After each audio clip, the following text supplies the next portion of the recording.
chemin de la croix. Nous avons jugé Dieu et nous l'avons condamné à mort. Jésus est condamné à mort. Voici l'homme, face à la foule, enivré par l'esprit du mal, voici l'agneau sans tache. Sa chair immaculée est lacérée, le sang perle de chaque épine de sa couronne, et sa vue se trouble. Au travers de ces brûlures de sang, il perçoit l'humanité qui hurle sur nous et sur nos enfants que ce sang retombe. Pilate voudrait le relâcher, mais eux insistaient à grande clameur, demandant qu'il fût crucifié. Et leur clameur gagnait en violence. Alors, il le livra à leur volonté. Dieu s'est fait homme pour être livré aux hommes, pour être vêtu de rouge et couronné de douleur. L'amour a pris notre humanité parce que l'humanité avait failli à l'amour et qu'une telle faute mène à la mort. La condamnation qui pesait sur elle, il la prend sur lui. Voilà pourquoi Pilate a dit « Voici l'homme » et aussi « Voici votre roi ». Car il est le roi d'amour et le fils de David, aimé de Dieu et berger de Bethléem. En tuant son roi, la foule se condamne elle-même. Mais elle ne sait pas que c'est le dernier crime des fils de Caïn, car elle ignore que le Fils donne sa vie et que personne ne la lui prend. Ce crime devient un sacrifice et le sang qui va couler scellera une alliance éternelle. Le châtiment qui nous rend la paix est sur lui, et c'est grâce à ses plaies que nous sommes guéris. Voilà pourquoi il n'y a plus de condamnation pour qui est dans le Christ Jésus. Et si notre cœur nous condamne, Dieu est plus grand que notre cœur, car il est l'amour, et l'amour est infini. Désormais, qu'aucune culpabilité n'habite nos âmes, qu'aucune condamnation ne nous entrave, qu'elle vienne des hommes, du démon ou de notre conscience. Le châtiment qui nous rend la paix est sur lui. Ô Jésus, la condamnation ne m'appartient plus, ni celle qui pesait sur moi, ni celle que je faisais peser sur les autres. Ô Jésus, j'adore les plaies de ton front, que chacune des plaies de ton corps, de ce corps adorable, guérisse une meurtrissure de l'Église.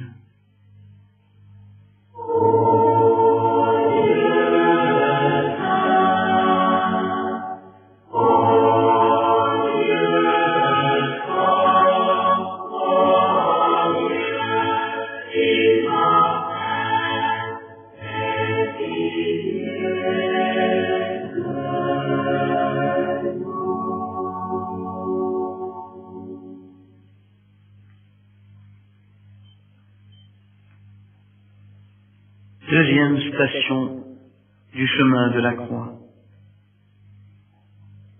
Il nous faut porter la croix avant que la croix nous porte. Jésus est chargé de sa croix. Ils prirent donc Jésus et, chargé lui-même de sa croix, il sortit. Depuis qu'Abraham avait lié son enfant au bois du sacrifice, la pensée de Dieu revenait à l'arbre du jardin d'Éden que dans sa sagesse il avait planté. Ne l'avait-il pas maudit l'arbre qui l'avait privé de l'homme, fruit de son amour?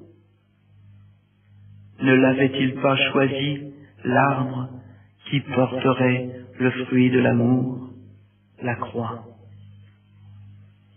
Et le poids de la volonté du Père pèse sur lui, le Fils, l'unique, le premier-né. Mais voici qu'il l'accueille, mais voici qu'il l'étreint. Ô croix bienheureuse, ô bienheureuse faute d'Adam, qui nous valut un tel Rédempteur. Et ce poids, c'est la gloire qui lui revient parce qu'il s'est abaissé. Il sait que ce poids, c'est aussi l'antique malédiction, et son cœur bondit d'allégresse, car il sait qu'elle ne pèsera plus désormais sur aucun des enfants des hommes. Cette allégresse, c'est sa force. Est-il un homme, un seul qui dans la foule ose croiser ton regard? Et tu me regardes de ce regard-là, celui que tu avais quand le bois déchirait ta chair. Il me dit, toi qui peines et qui ploies sous le fardeau, tu ne penses pas au tien, Jésus. Tu ne vois que le poids du péché qui m'écrase. Toi qui es fatigué, viens à moi, et je te donnerai le repos. Prends sur toi ma croix, car mon joug est doux et mon fardeau léger. Ô Jésus, il est léger parce que tu l'aimes. Il est le signe unique et définitif de l'amour. Mon Dieu, comme ce chemin qui s'ouvre sous les pas de ton Fils ressemble à ma vie et à la vie de tous les hommes. En moi est montée l'interrogation, où est l'agneau du sacrifice? Et j'ai craint d'être celui-là. Mais tu me montres l'agneau, celui qui fit tout selon ton bon plaisir. Et tu le nommes le chemin. Et d'abord le chemin de la croix, le chemin, la vérité et la vie.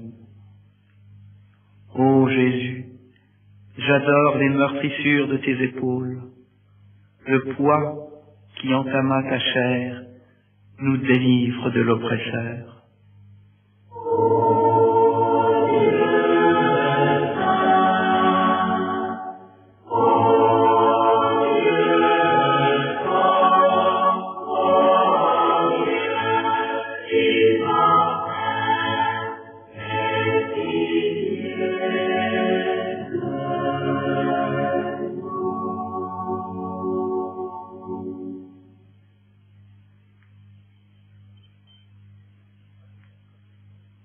Troisième station du chemin de la croix.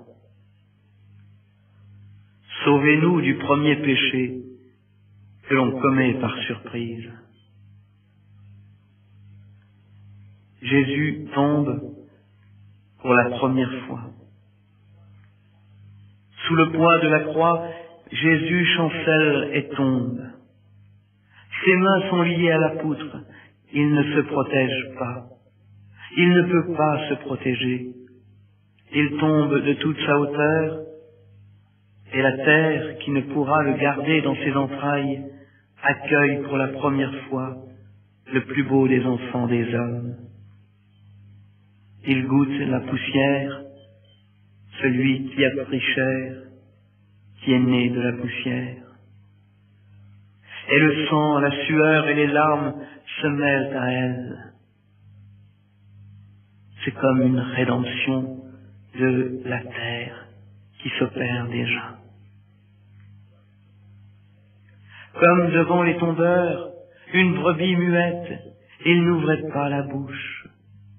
Pas un cri d'effroi. Et pourtant, la terre devrait chambouler comme un homme ivre. Car voici Dieu qui tombe. Le Créateur vacille sous le poids de sa propre créature. Toute chose créée devrait frémir de terreur et craindre son propre anéantissement. Mon Dieu, pourquoi fallait-il que Jésus tombe? Celui devant qui tout genou doit plier sur terre, au ciel et aux enfers, et dont le genou s'écrase sous les yeux des hommes. N'est-il pas écrit, mon fils? Affreusement traité, il s'humiliait plus encore. Il tombe parce que vous tombez. Il n'est pas jusqu'au juste parmi les hommes qui ne tombent 10 fois le jour. Ne savez-vous pas que chacune de vos chutes défigure la ressemblance divine que j'ai mise sur vos visages? Parce qu'il est humble, Jésus se relève et se montre à visage recouvert de boue et de souillure. Relevons-nous immédiatement, fortifiés par la pensée de Jésus à chacune de nos chutes. Chaque fois que le poids de la chair nous ramène à la terre d'où nous sommes tirés, n'écoutons pas notre orgueil qui voudrait que, comme Adam, nous allions cacher notre honte loin de la face de Dieu et de celle des hommes. Allons nous laver à la fontaine de grâce du sacrement de réconciliation. Marchons comme si nous ne devions plus chuter. Marchons en sachant que Jésus nous relèvera de la prochaine chute. Ô Jésus, je crois en la résurrection de la chair. Je crois que tu la relèves de l'empire de la mort et de la destruction. En te contemplant sur le chemin de la croix, je tire l'assurance que l'accusateur n'aura pas raison de moi. 10 fois par jour, ta pensée me relève, et ton silence m'illumine d'une force nouvelle.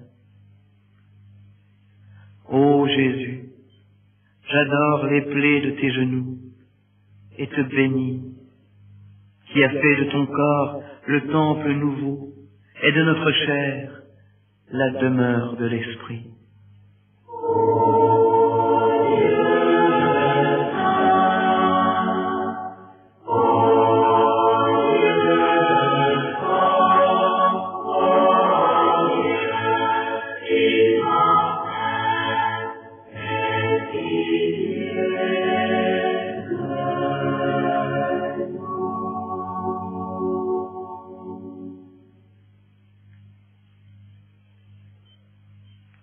Quatrième station du chemin de la croix.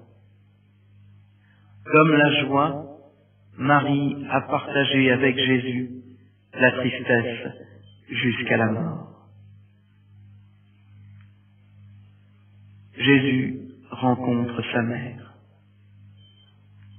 Marie est dans la foule et cherche son fils comme elle l'a cherché lorsqu'il était enfant. Elle l'aperçoit debout, comme il était debout au milieu des docteurs, et ressent que le glaive qui lui était destiné commence à pénétrer son cœur. Dans le martèlement de son sang, elle entend les paroles qu'il avait dites alors. « Ne saviez-vous pas que je me dois aux affaires de mon Père ?»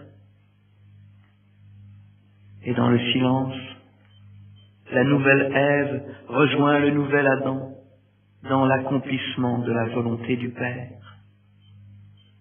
Il ne dit rien. Elle se tait bien que monte en elle une longue plainte, celle de Rachel qui pleure ses enfants et ne veut pas être consolée. Ils sont soudain seuls, tous les deux, au milieu de la foule.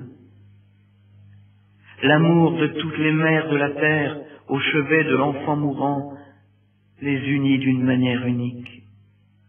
Marie devient ainsi la tendresse de Dieu. Quand Dieu se cache au moment de l'épreuve, quand les hommes nous abandonnent, même les amis les plus chers, quand nos propres forces semblent aussi nous trahir, il nous reste Marie. C'est un fait d'expérience. Les plus grands saints qui en témoignent, aux plus humbles croyants, celui qui a pris Marie dans son cœur ne sera plus jamais seul. Particulièrement dans les épreuves et les nuits spirituelles, lorsque nous croyons que nous avons perdu l'amour, il nous reste la tendresse et une ineffable, bien que discrète, consolation. Dans le silence divin creusé au sein des hurlements du monde, se sont unis les deux cœurs de la mère et de l'enfant, du Créateur et de la créature, de la nouvelle Ève et du nouvel Adam, du Christ et de l'Église. Ô Marie, ma mère, je lève vers toi tous les enfants du monde et les confie à ton cœur.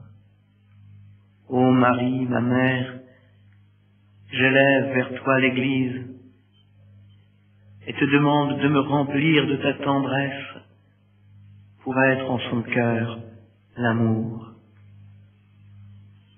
Ô cœur meurtri de Jésus par les souffrances de ta mère, je t'adore en silence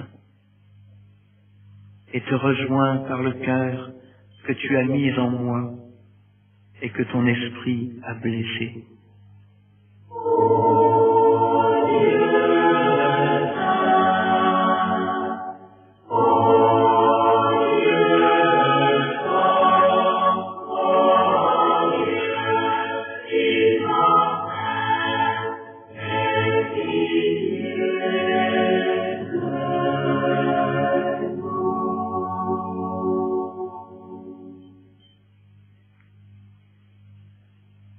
Cinquième station du chemin de la croix.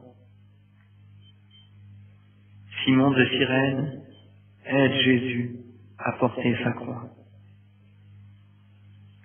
Et comme il l'emmenait, ayant pris un certain Simon de Cyrène qui venait des champs, ils lui imposèrent la croix à porter derrière Jésus. La flagellation qui pouvait donner la mort a épuisé toutes les forces physiques de l'homme-dieu. Son aspect doit être terrible à voir, et ses bourreaux réalisent qu'il ne pourra aller jusqu'au bout du supplice. Il ne faut pas qu'il meure avant d'avoir été hissé entre ciel et terre. Un homme est désigné qui lui sera un surcroît d'humanité. Jésus s'était immobilisé comme un agneau, il n'avançait plus. La rédemption ne peut s'opérer sans le concours de l'humanité. Dieu s'arrête, où commence la liberté scandaleuse et belle de l'homme. N'avait-il pas dit, si quelqu'un veut devenir mon disciple, qu'il soulève sa croix et qu'il me suive? Dieu peut continuer son œuvre rédemptrice là où l'homme le rejoint et peut dire comme saint Paul et comme Marthe, j'achève en mon corps ce qui manque aux souffrances du Christ pour son corps qui est l'Église. Et chacun de nous qui faisons profession d'être ses disciples, portons avec lui sa croix. Et cette œuvre corédemptrice nous est cause d'une joie immense qui nous donne force et courage dans l'adversité. Jésus nous a rejoints sur la croix parce que c'est là qu'est l'homme. Simon de Cyrène revenait des champs. Il est étranger à la condamnation qui vient d'être prononcée. Il est innocent et pourtant le poids de la croix est sur lui. et il ne l'a pas choisi. Personne, en effet, n'eut pitié du Fils de l'homme, personne ne se précipita pour le soulager, mais le poids de la croix pèse sur le monde. Heureux celui qui accepte sa croix, elle devient cause de sa joie. Heureux celui qui se courbe sous son poids, il sera élevé jusqu'à la face de Dieu. Le Père le prendra dans ses bras et l'appellera mon enfant. J'ai entendu tes plaintes. Heureux ceux qui pleurent, ils seront consolés. Ô Fils de Dieu, j'élève vers toi l'humanité souffrante qui se rebelle sous le poids de sa misère. Ô Jésus, je t'offre toute souffrance, afin qu'elle ne soit pas inutile et vaine, mais qu'elle devienne ainsi rédemptrice. Ô Jésus, j'adore en toi la volonté du Père.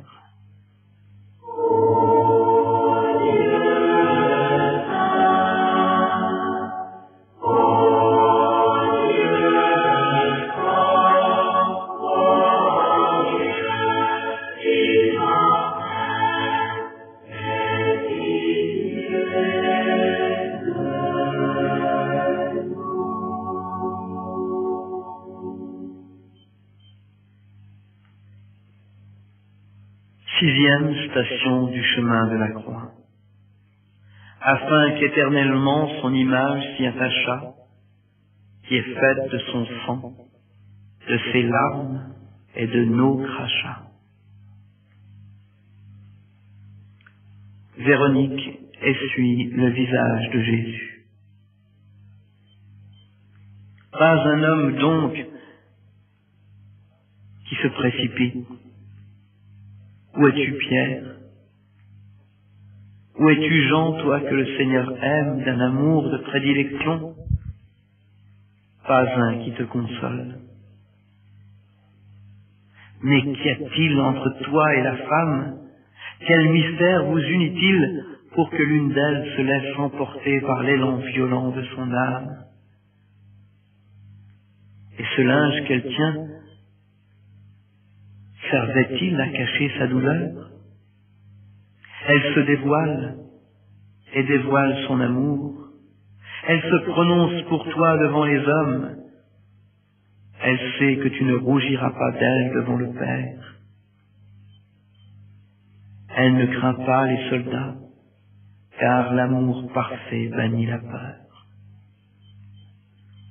Elle te suivait depuis des jours peut-être, et c'est à cette heure terrible que sa passion rencontre ta passion.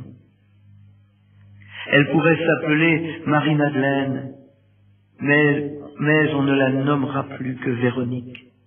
Vraie image, vraie icône, elle portera pour toujours le nom de ta face.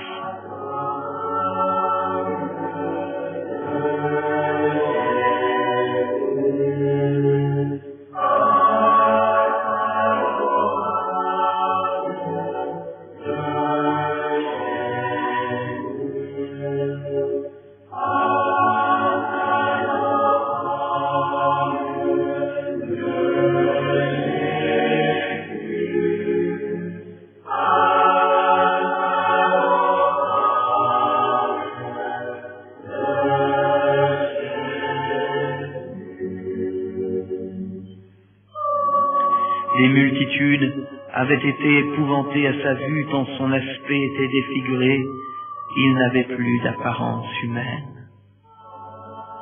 Ici, nous est dévoilé un secret du cœur de Dieu.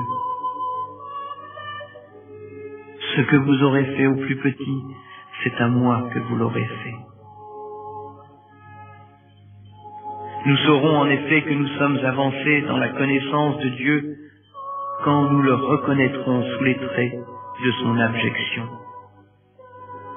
Lorsque le visage d'un petit Mongolien couvert de bave, comme celui de Jésus était couvert de nos crachats, éveillera en nous un attrait irrésistible parce que nous y lirons clairement les traits du bien-aimé que nous avions cherché sans relâche. Tel François, surmontant son dégoût physique, mais mu par une puissance intérieure, donna le baiser au lépreux. L'amour lui dévoila ses traits. C'étaient ceux de Jésus.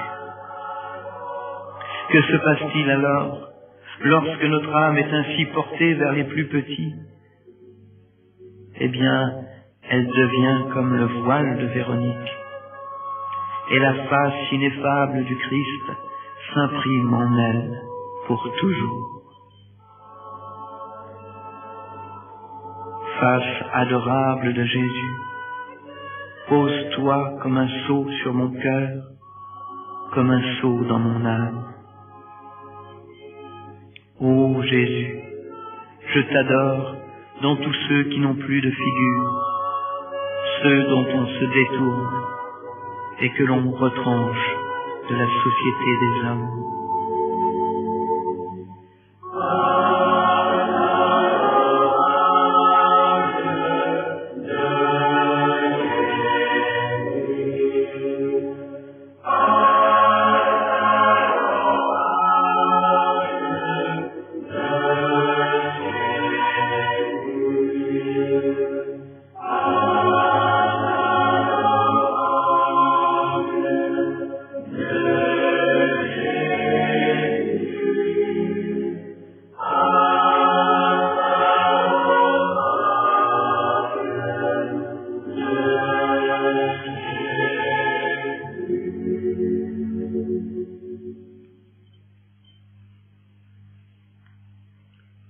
Septième station du chemin de la croix. Sauvez-nous de la deuxième chute que l'on fait volontairement par ennui. Jésus tombe pour la deuxième fois. Malheur à celui qui est une occasion de chute pour un de ses petits. Et il s'est fait le plus petit de nous tous, et de nouveau il tombe. Ce n'est plus le poids de la croix qui le déséquilibre. Ce n'est plus une défaillance de la chair qui est cause de sa chute.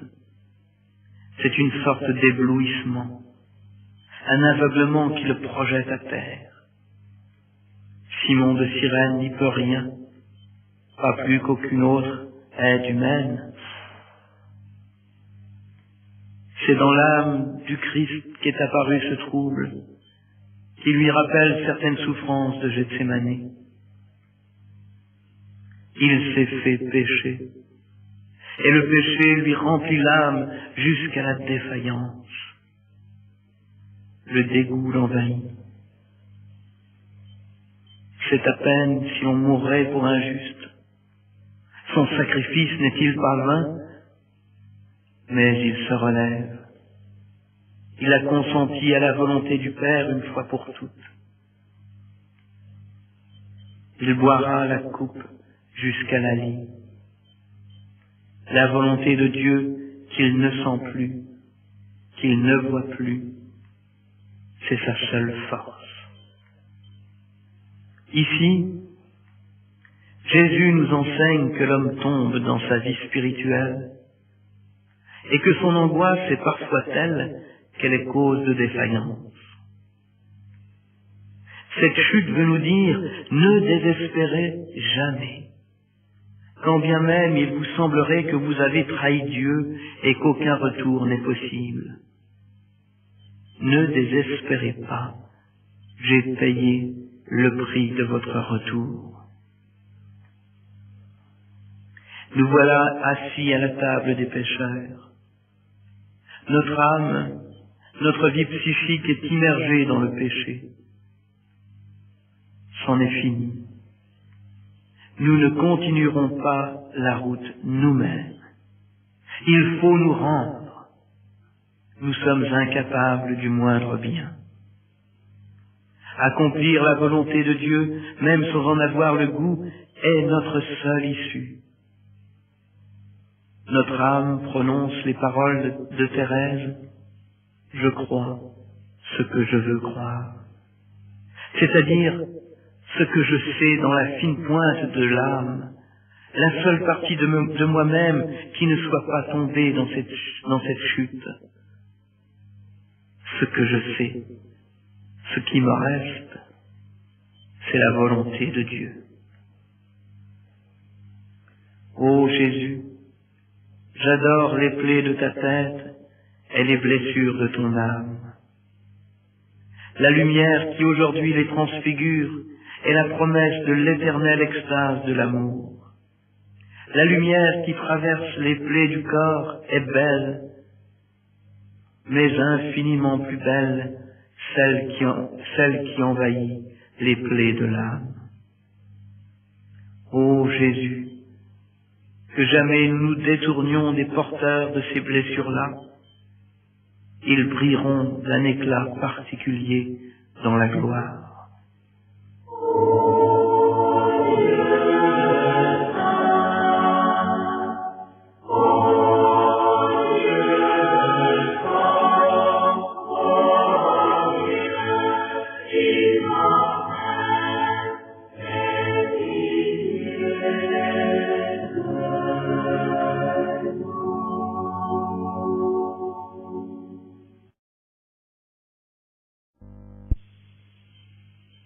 Huitième station du chemin de la croix. Jésus rencontre les femmes de Jérusalem. Or, le suivait une nombreuse multitude du peuple, et de femmes qui se frappaient la poitrine et se lamentaient sur lui. S'étant tourné vers elle, Jésus dit, « Filles de Jérusalem, ne pleurez pas sur moi. Pleurez plutôt sur vous-même et sur vos enfants, car voici des jours viennent où l'on dira, heureuses les stériles, et les ventres qui n'ont pas enfanté, et les seins qui n'ont pas nourri. Alors on commencera à dire aux montagnes, tombez sur nous, et aux collines, couvrez-nous. Car si l'on fait cela du bois vert, qu'adviendra-t-il du bois sec? Pour la première fois, sur le chemin de la croix, l'agneau a ouvert la bouche. Mais ce n'est pas pour se plaindre. Au contraire, il détourne de lui les lamentations. Jésus, prophète, contemple dans sa propre passion la passion du peuple élu, du peuple agneau qui sera conduit plusieurs fois et en masse à l'abattoir, dans les chambres de la mort. Les évangiles nous rapportent que Jésus n'a pleuré que 2 fois. La première fois sur son ami Lazare et la seconde fois sur Jérusalem. En pleurant sur Lazare, ce n'est pas sur cet homme particulier qu'il pleurait, car il savait qu'il allait ressusciter. C'était sur l'humanité sujette à la première mort et à la corruption. Il pleurait sur l'œuvre de Dieu, si belle, dont le dernier ennemi reste la mort. Et quand, à l'instar de David, debout sur le mont des Oliviers, pleurant sur sa ville, ce n'est pas la destruction des édifices qu'il regrettait, mais l'anéantissement des pierres vivantes d'un édifice spirituel. Dans les 2 cas, c'est sur le corps qu'il pleure, le corps de l'homme et son corps à lui, le temple qui est l'Église, dont Israël est bien qu'encore mystérieusement un membre des plus éminents. Jérusalem, Jérusalem, combien de fois j'ai voulu te rassembler comme une poule rassemble ses poussins sous ses ailes. Jérusalem, qui n'a pas connu l'heure de sa visitation. Jésus se lamente sur les 2 fils, l'aîné, Israël, et le cadet, l'Église, qui lèveront le talon l'un contre l'autre. La douleur de Dieu est immense, qui constate, si on traite ainsi le bois vert, qu'adviendra-t-il du sec? Jésus sait qu'un jour son peuple préférerait être englouti par les éléments naturels que de connaître le plus épouvantable des holocaustes. Je t'adore, Jésus, roi des Juifs, toi dont la royauté ne vient pas de ce monde. Hâte l'heure où ton peuple, agitant des palmes, qui seront peut-être celles du martyr, dira « Béni soit celui qui vient au nom d'Adonai ».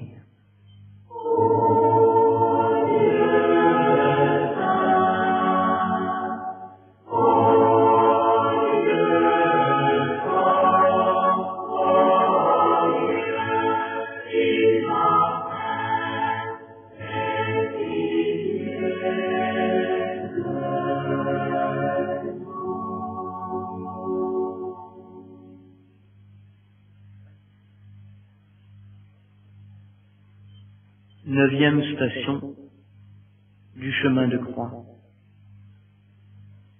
Sauvez-nous du troisième péché qui est le désespoir. Jésus tombe pour la troisième fois. Il semblait qu'à la seconde chute, le Seigneur avait atteint le plus profond de l'abandon. Mais sa miséricorde nous réserve des surprises. Pour la troisième fois, il tombe. Ô mon Dieu, pourquoi? Je suis tombé la première fois pour la faiblesse de la chair. Je suis tombé ensuite pour la faiblesse de l'âme, mais il me fallait atteindre les profondeurs de l'humanité pour la sauver tout entière. Je suis tombé pour la faiblesse de l'esprit. C'est la spirale d'un grand vertige qui m'a projeté au sol. C'est l'ivresse du désespoir, bu jusqu'aux portes de la mort, qui m'a fait perdre l'équilibre.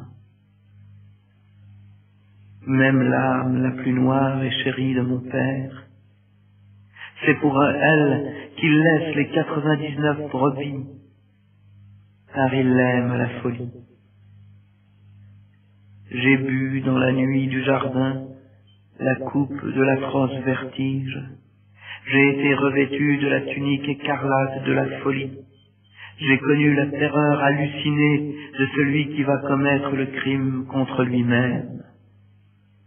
Et entendu le hurlement du malade qui blasphème dans sa chambre d'hôpital psychiatrique. Il est plus que mon frère, c'est pour lui que je suis tombé. C'est aussi pour celui qui a commis l'irréparable et qui m'appelle avant que les liens de la mort ne l'aient complètement enserré. Car quiconque, où qu'il soit, qui invoquera mon nom sera sauvé. Entre la lame du couteau et la gorge d'Isaac, je suis là. Agneau lié dans les branches de la croix, la lame s'est tournée vers moi. Jésus ne se relève qu'à grand-peine, mais il se relève. Il regarde la foule délirante jouer des esprits mauvais. C'est pour elle qui tue son roi et son Dieu qu'il est tombé. Ô Jésus, face aux outrages, je t'adore. Garde également ceux qui connaissent l'horrible nuit de l'esprit. Ô Jésus, garde-nous du désespoir.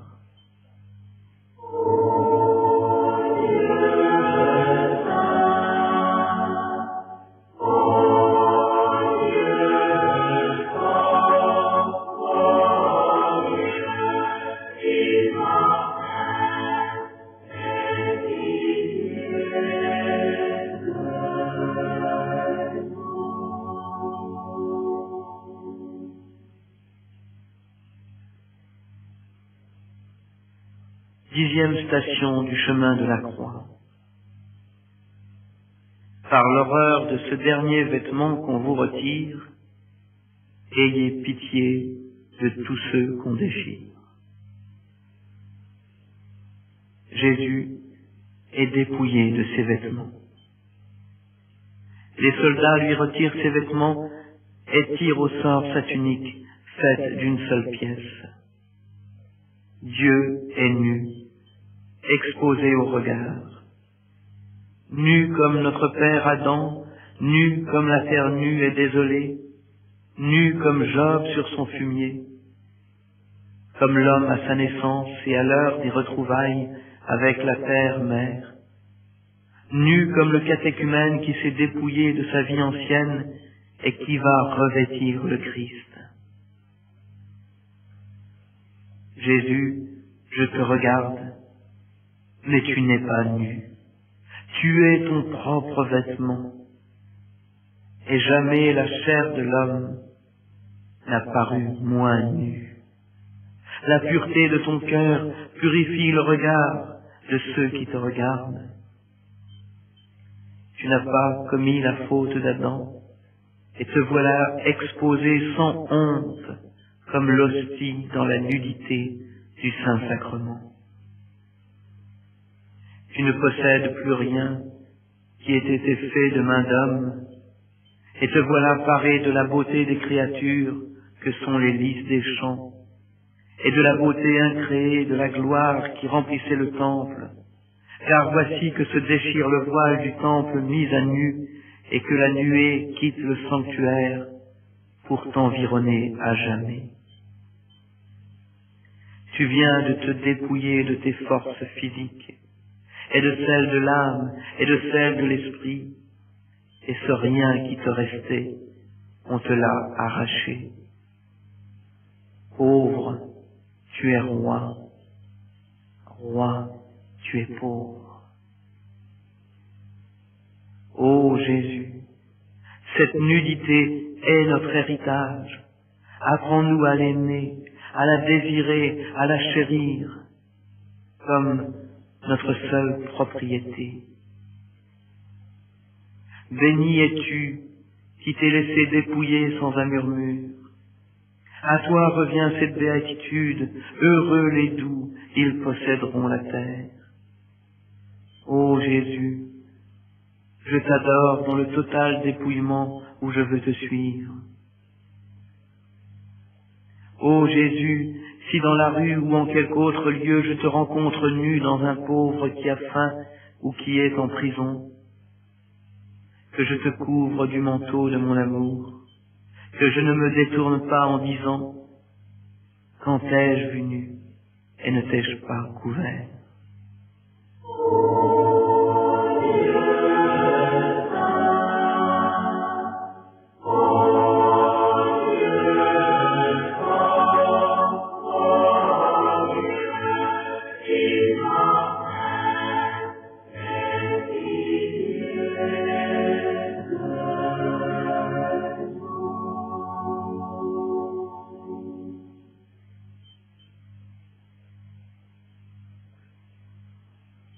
Onzième station du chemin de la croix.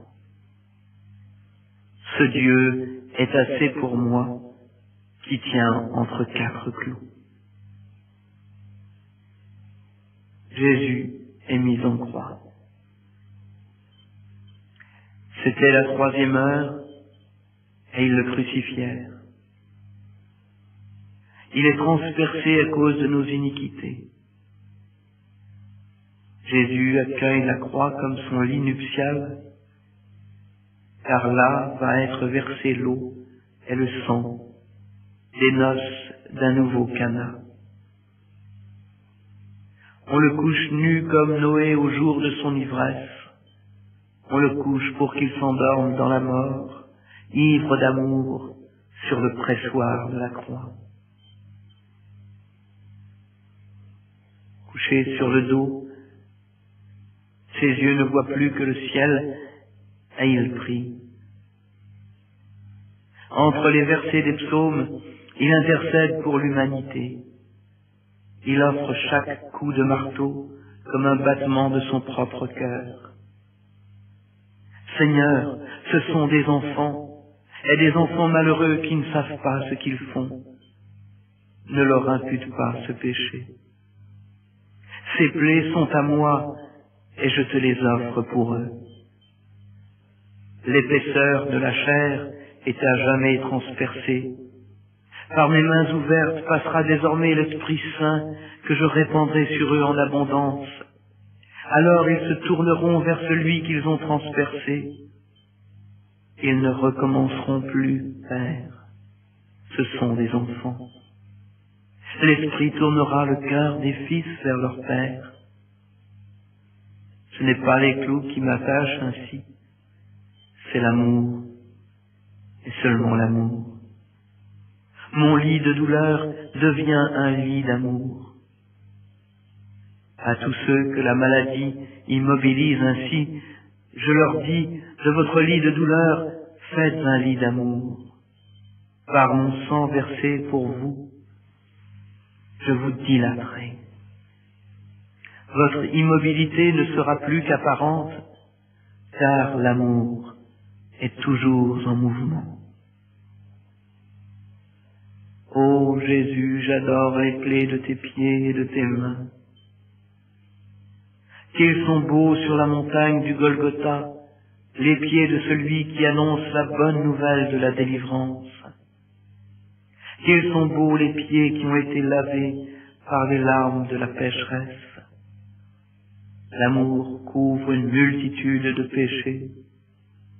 Ton amour, Jésus, a rempli l'univers. Ô Jésus, j'adore les plaies de tes mains, elles sont mon refuge au moment de l'angoisse. Et chaque fois que l'abîme du péché qui est en moi m'aspire, je cours me jeter dans le creux de tes plaies qui sont ma guérison. Ô Jésus, nous te prions pour les martyrs qui sont les plaies visibles sur ton corps qui est l'Église. Nous te prions pour leurs bourreaux, pour qu'ayant mis le doigt dans cette plaie, ils s'écrient comme Thomas, « Mon Seigneur et mon Dieu ».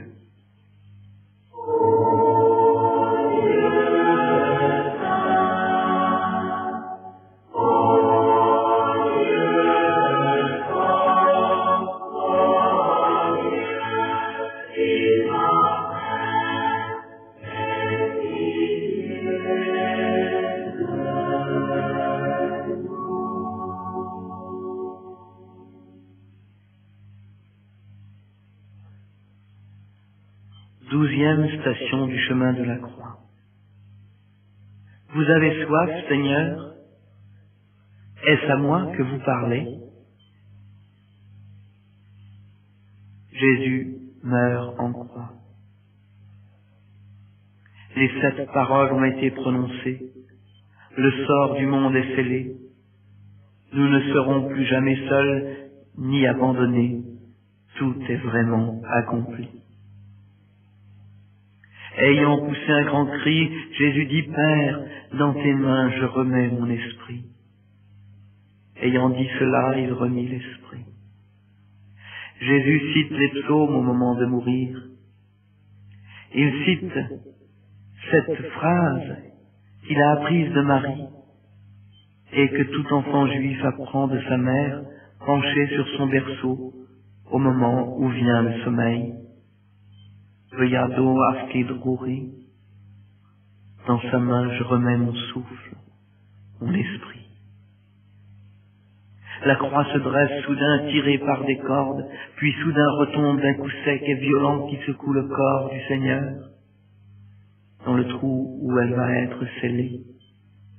Il avait dit, quand je serai élevé de terre, j'attirerai les hommes à moi. Et le voici étendant ses 2 beaux grands bras entre ciel et terre dans un geste d'embrassement universel. Et déjà il dit, j'ai soif, et nous sentons que c'est de nous qu'il a soif. Nous voilà attirés, aimantés par sa croix. Il est dressé l'arbre dont le fruit donnera la vie. Elle est ouverte la fontaine d'eau vive. Comme Ève est sortie du côté d'Adam endormi, l'Église est en train de naître du côté ouvert du nouvel Adam, endormi sur l'arbre qui dévoile la connaissance du bien et du mal. Il est mort le premier, il n'a pas eu la force de lutter comme les deux larrons. Dieu est faible. Cette faiblesse lui vient de l'amour qu'il nous porte. Dieu a un faible pour les hommes. Ô Jésus, je t'adore dans ton immolation. Je ne comprendrai jamais le sens d'un tel sacrifice, mais j'en sais le pourquoi.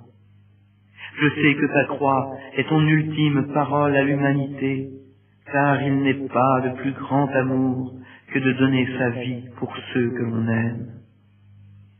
Ô Jésus, qu'ils viennent nombreux tes amants au rendez-vous de la croix. C'est là que tu connais tes amis. Ô Jésus, que jamais la croix ne nous manque.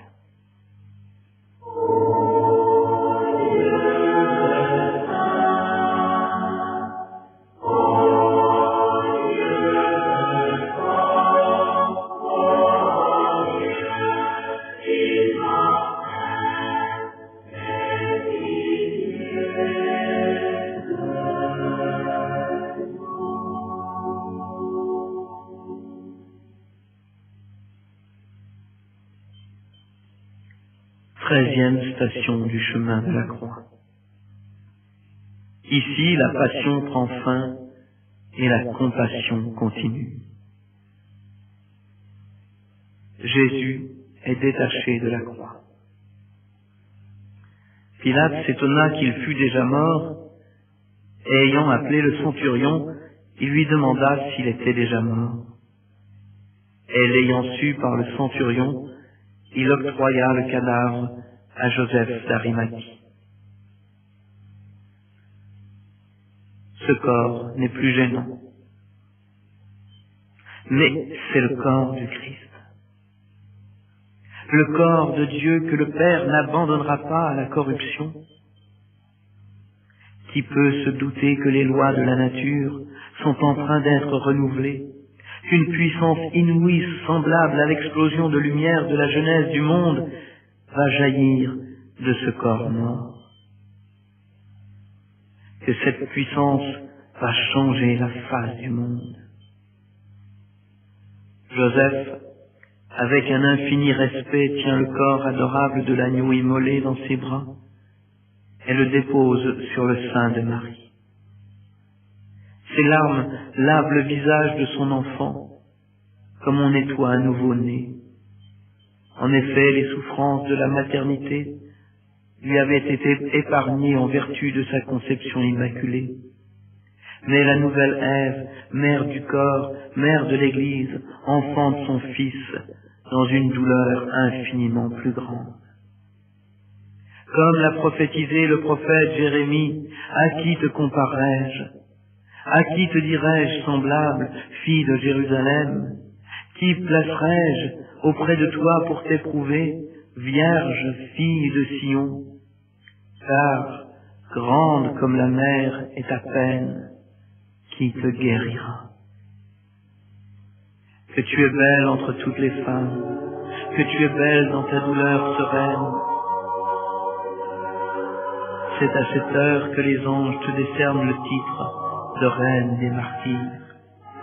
Ton martyre à toi dure encore plus longtemps que celui de ton Fils. Ta passion et sa passion se sont rejoints dans la compassion. Ô Marie, mère de miséricorde, mère de douleur, pose ta main sur tous ceux qui souffrent, car tu es là jusqu'à la consommation des siècles, à tenir dans tes bras le corps immense de ton Fils, à couvrir sa nudité de ton manteau, à l'envelopper de ta tendresse. Ô Jésus, je vénère ton corps adorable et ton saint abandon. Apprends-moi, à l'heure où je me sens abandonné des hommes et de Dieu, à m'abandonner dans les bras de ta mère.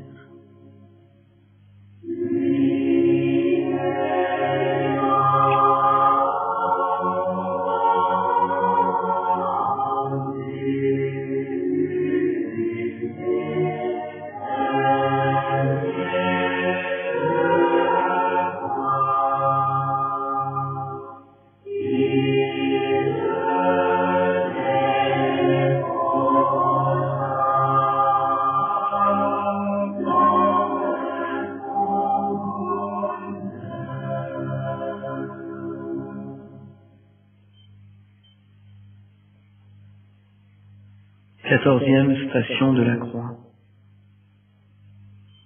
Ce n'est pas seulement ce sépulcre neuf, c'est ma chair. Jésus est mis au tombeau. Puis il le roula dans un linceul et le mit dans une tombe taillée dans le rocher, où personne n'avait encore été placé. Et c'était le jour de la préparation, et le Shabbat commençait à luire. Or les femmes qui étaient venues de Galilée avec lui, ayant suivi Joseph, regardèrent le tombeau, et comment fut mis son corps. Et revenues, elles préparèrent aromates et parfums, et le Shabbat, elles se reposèrent selon le commandement. Il s'est couché, le lion de la tribu de Juda, le rejeton de David, il accomplit le Shabbat. Il entre dans le repos de son Père, car tel était le but de la première création. Le bruit de ses pas retentit dans le séjour des morts, et Adam l'entend, son cœur bat à tout rompre. Il se souvient du bruit des pas de Dieu dans le jardin d'Éden, juste après la chute. Mais ce n'est pas pour le chasser que Jésus est descendu aux enfers, c'est pour l'attirer avec lui dans son admirable lumière, car le Fils de l'homme est venu pour chercher et sauver ceux qui étaient perdus. L'empire de la chair est vaincu. Celle du Fils de l'homme va traverser les linges et l'épais rocher du tombeau, les murs de la maison où se terrent les apôtres, portes et fenêtres fermées. La lumière luit dans les ténèbres, et même si nous voulions fermer les portes et les fenêtres de notre être, nous savons qu'il vient, qu'il roule la pierre du sépulcre de notre cœur, afin de changer nos cœurs de pierre en cœurs de chair. Béni es-tu pour chacune de tes souffrances adorables, qui t'ont valu un tel poids de gloire. Cette gloire, c'est pour nous que tu l'as acquise. Ô Jésus, au travers toute souffrance, toute nuit, toute mort apparente, nous voulons demeurer dans ta victoire.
remarqué, c'est le seul dimanche de l'année où nous entendons la proclamation de 2 évangiles.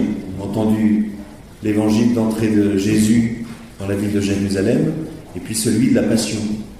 Et dans les premiers siècles, en fait, on écoutait simplement le jour des rameaux, l'entrée de Jésus, l'entrée triomphale de Jésus à Jérusalem.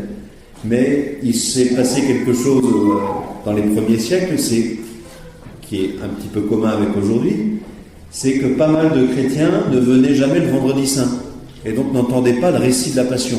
Et c'est pourquoi à l'époque médiévale, l'Église a dit on va mettre 2 évangiles le jour des rameaux, comme ça on est sûr que la majorité des chrétiens qui se déplaceront auront entendu au moins une fois dans l'année le récit de la Passion. Et pourquoi cette insistance ? Pourquoi devons-nous nous plonger dans ce récit de la Passion ? L'oraison du début de la messe le disait, on a dit cette prière, « Dieu éternel et tout-puissant, pour montrer au genre humain quel abaissement il doit imiter, tu as voulu que notre Seigneur donne sa vie. » Ce qui nous est demandé à travers cet évangile, c'est de contempler Jésus qui donne sa vie pour que nous l'imitions. Comme pour nous rappeler, voilà comment un chrétien vit et meurt. Voilà quel est le but de la vie du chrétien. Imiter Jésus jusqu'au don de sa vie. Les uns les autres, comme moi, j'imagine, vous avez été frappés là, par le décès du lieutenant-colonel Bertram, qui a choisi de remplacer l'otage qu'il y avait dans ce magasin, au moment où un terroriste était présent. Et on entend, on lit un peu partout, mais il a donné sa vie pour sauver cette femme. Et nécessairement, les uns les autres, si on est bien constitués, on est quand même dans l'admiration de ce geste. Et en se demandant secrètement, est-ce que j'aurais fait la même chose que lui ? Mais nous sommes dans l'admiration. Eh bien aujourd'hui, lorsque nous méditons le récit de la Passion, nous sommes dans l'admiration.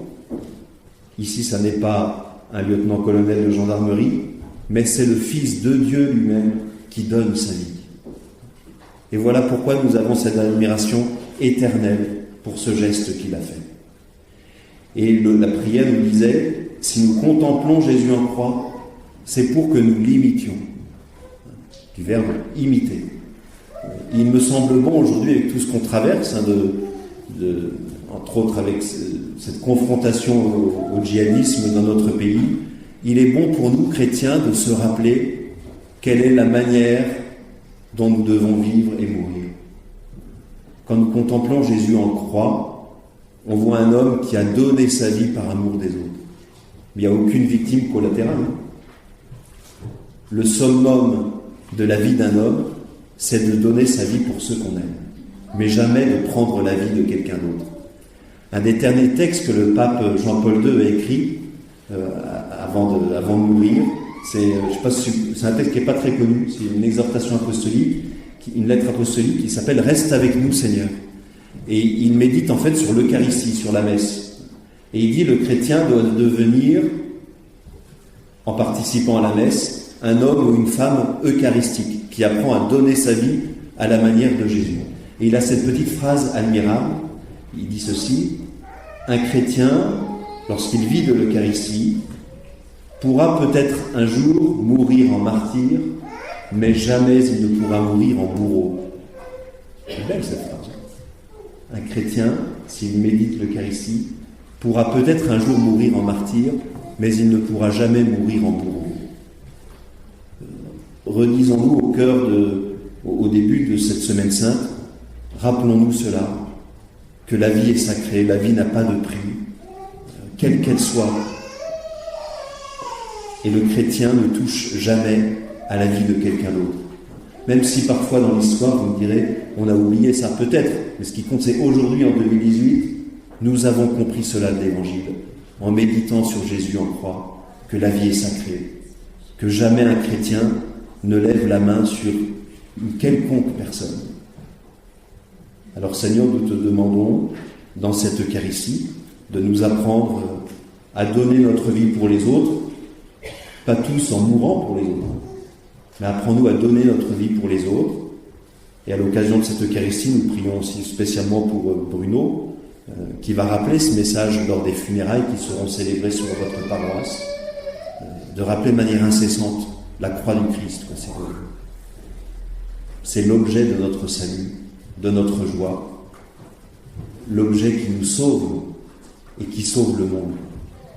La croix est notre seul chemin pour triompher de la vie. Je vais demander à Bruno de bien vouloir s'avancer. Peut-être aussi que les autres personnes qui accompagnent les familles en deuil, venez entourer Bruno. On n'est jamais seul dans une mission.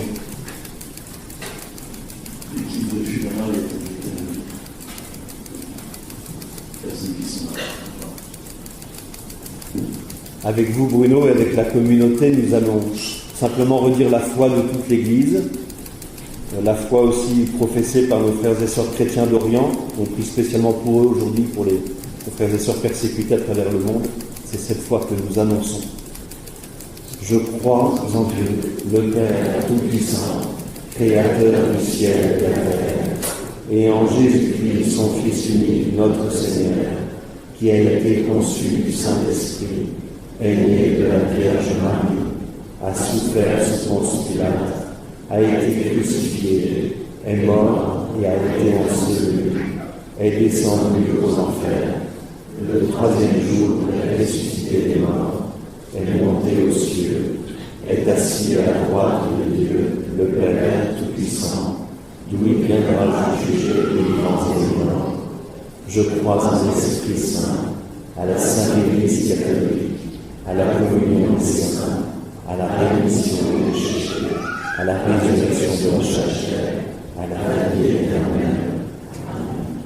Frères et sœurs, nous allons invoquer la force de l'Esprit Saint sur Bruno, que le Seigneur vienne dilater son cœur pour la mission qu'il va recevoir.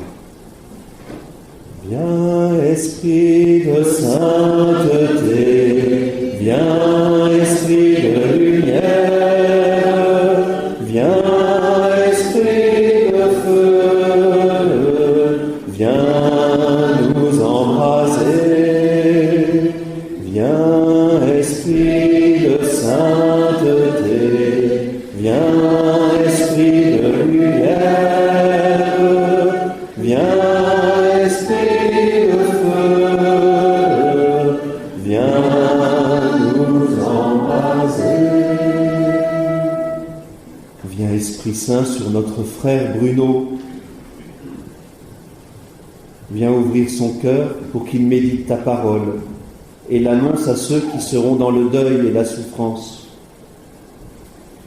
Viens ouvrir son intelligence pour aider nos frères et sœurs à te rencontrer dans le mystère de la croix et de la résurrection. Viens ouvrir notre cœur à tous, afin que nous accompagnions Bruno dans sa mission. Viens, Esprit Saint. Viens, Esprit de sainteté, viens, Esprit de lumière, viens, Esprit de feu, viens nous embraser. Et Jean-Yves, responsable de la pastorale des funérailles sur le diocèse, remet donc la croix à Bruno, cette croix que Bruno portera lorsqu'il présidera des funérailles. Et puis je vous remets, Bruno, au nom de notre évêque, cette lettre de mission, donc à la demande de votre curé.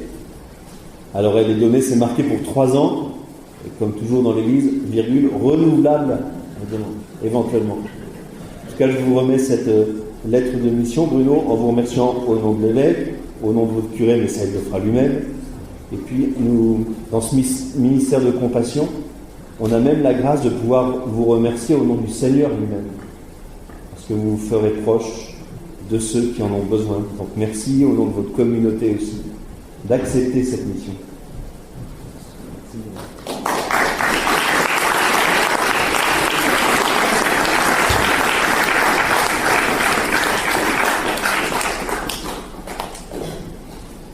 Alors déjà, bonjour à vous tous, bienvenue. Et je vais commencer par dire une prière à l'Esprit Saint, parce que j'ai préparé beaucoup de choses. Je ne sais pas si je peux vous dire tout ce que j'ai préparé.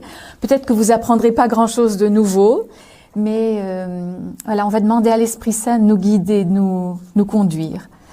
C'est du cardinal Verdier, j'aime beaucoup cette prière. Vous pouvez la dire en même temps dans votre cœur pendant que je la récite.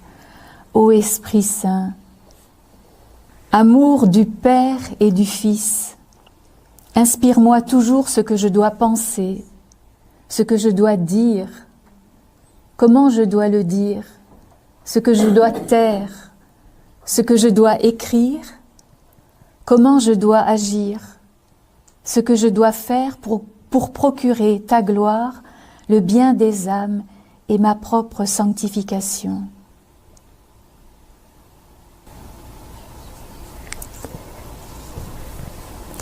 Voilà, j'ai voulu partir d'une phrase de Saint Jean. Dieu a tant aimé le monde. C'est une phrase que j'aime beaucoup. Dieu a tant aimé le monde. Dieu nous aime tellement. Alors, dans une première introduction, je voulais prendre deux lieux qui nous disent l'amour de Dieu. Alors, d'une part, la création.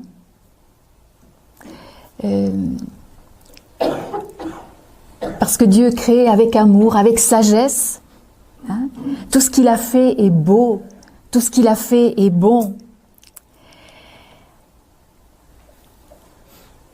Dans la sagesse, dans le livre de la sagesse, au chapitre 11, vous trouvez cette phrase « Tu aimes tout ce qui existe et tu n'as de dégoût pour rien de ce que tu as fait, car si tu avais haï quelque chose, tu ne l'aurais pas formé. Et comment une chose aurait-elle subsisté si tu ne l'avais voulu ?» Quand vous regardez la création, quand vous regardez les fleurs, quand vous regardez maintenant les arbres qui bourgeonnent, est-ce que ça vous émerveille ? Quand vous regardez une fleur, hein, ce sont des « je t'aime » que Dieu nous adresse. Je me souviens de ce petit enfant qui est allé pour la première fois à la montagne et qui regardait et qui disait à son papy « Mais papy, qui est-ce qui a fait ça ?» Et le papy a dit « Mais tu sais, c'est le bon Dieu qui a tout créé. » Et l'enfant a dit « Ah, alors c'est un génie. » Voyez l'émerveillement. Hein, l'émerveillement d'un cœur d'enfant. Est-ce que nous savons encore nous émerveiller de tout ce que Dieu a mis autour de nous, hein, la lune, le soleil, les étoiles, le froid, la neige, le verglas, la pluie, voilà, le vent. Est-ce qu'on sait s'émerveiller? Et puis au sommet, eh bien l'homme. Hein, qu'est-ce que l'homme? C'est le psaume 8 qui dit ça. Qu'est-ce que l'homme pour que tu penses à lui? Qu'est-ce que l'être humain? Là, cette belle création qui est mise à notre disposition et puis que quelquefois on détruit. Pardon Seigneur. Ben là, on rentre dans le péché. Voilà. Un autre lieu où Dieu nous dit son amour, c'est la croix. Alors déjà le fait que le Père ait envoyé son Fils, là il y a un amour fou. Il y a un amour fou pour que le Père décide d'envoyer son Fils et pour que Jésus accepte de venir nous rechercher. Ouais, c'est vrai que la croix, c'est un supplice horrible.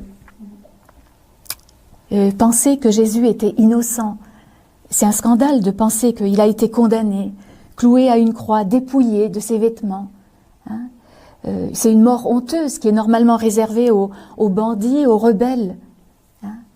Mais rien, ni la haine, ni la souffrance hein, que Jésus a traversée, ni la mort n'ont pu l'empêcher d'aimer. Hein. Et il est venu nous dire jusqu'au bout l'immense amour du cœur du Père. Ce Dieu, Jésus l'a appelé Père, Abba.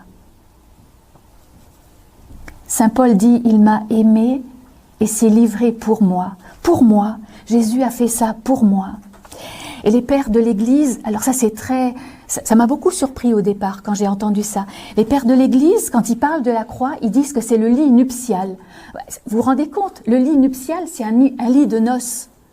Vous vous rendez compte? La croix, le lit nuptial, comment cet instrument de supplice dégradant, il peut devenir un lieu d'épousailles.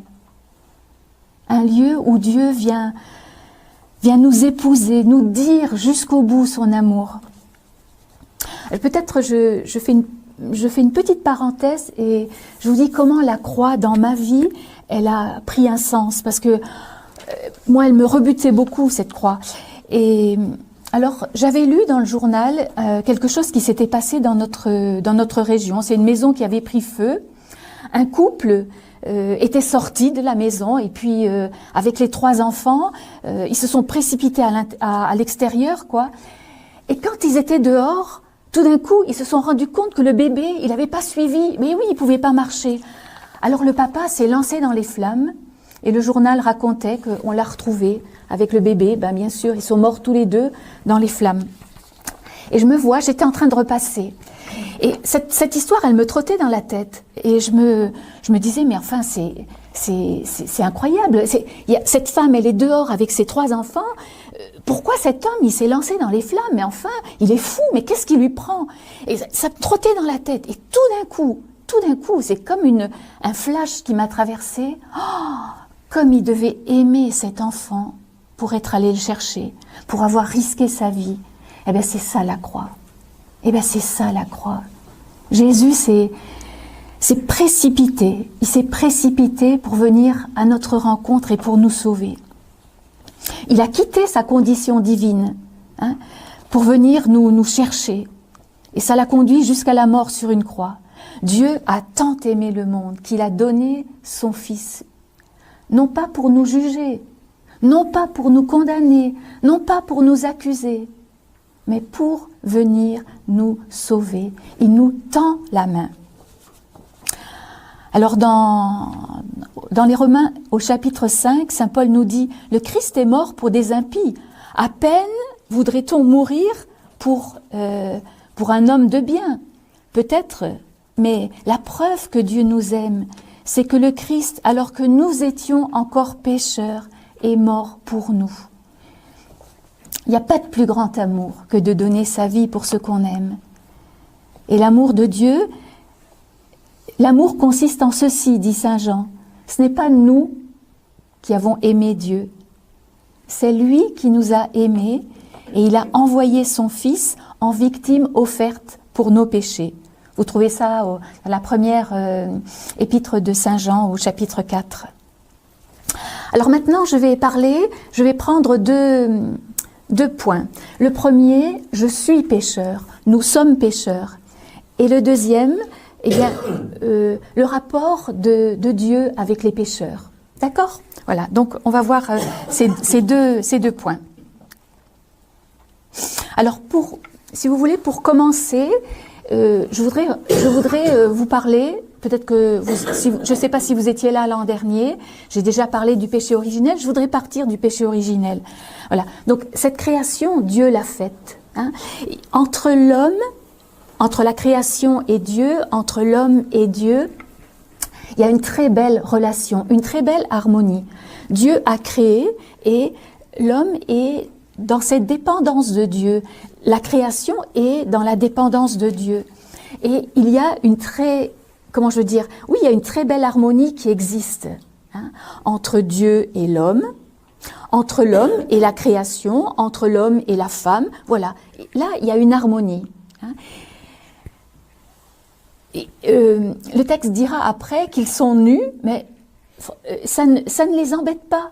J'ai envie de dire, le fait d'être là dans une vulnérabilité, parce que c'est ça que ça veut dire être nu, le fait d'être là dans une vulnérabilité, eh bien, ce n'est en aucun cas gênant, parce que leur force, leur vie, ils l'attirent de Dieu.